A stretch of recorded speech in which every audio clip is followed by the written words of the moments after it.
Guys, ये आपने science की किताबों में जरूर पढ़ा होगा कि कोई भी एटम या एलिमेंट तीन फंडामेंटल पार्टिकल से मिलकर बनता है, इलेक्ट्रॉन, प्रोटॉन और न्यूट्रॉन। लेकिन उसमें इलेक्ट्रॉन सबसे ज्यादा स्टेबल फंडामेंटल पार्टिकल है। इनफैक्ट ये पूरी ही यूनिवर्स में सबसे ज्यादा स्टेबल है। वो कैसे, मैं आपको बताता हूं। एक्चुअली एक इलेक्ट्रॉन 60,000 योटा ईयर्स तक एग्जिस्ट कर सकता है।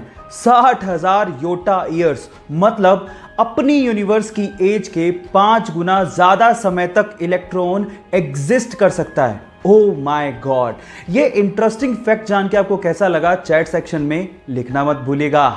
गाइस, मैथ से बहुत लोगों को डर लगता है और उसका फोबिया भी बहुत ज्यादा होता है। इसी वजह से एक बार इंटरनेट पे एक पोस्ट वायरल हो गया, जो पोस्ट आपको अभी वीडियो में दिखाई दे रहा है।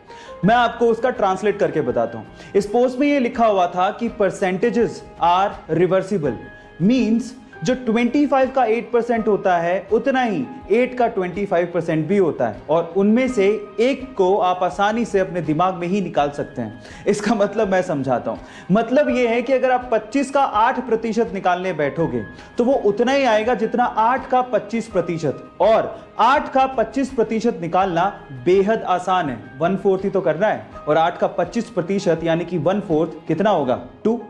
ये इस पोस्ट का मतलब है। ये फैसिनेटिंग सा मैथ्स का फैक्ट जान के आपको कैसा लगा, चैट सेक्शन में लिखना मत भूलिएगा। गाइस, इंडोनेशिया में चावल यानी कि राइस की खेती करने के लिए वो लोग राइस फिश टेक्निक का इस्तेमाल करते हैं। अब ये क्या है, डोंट वरी, मैं आपको बताता हूं।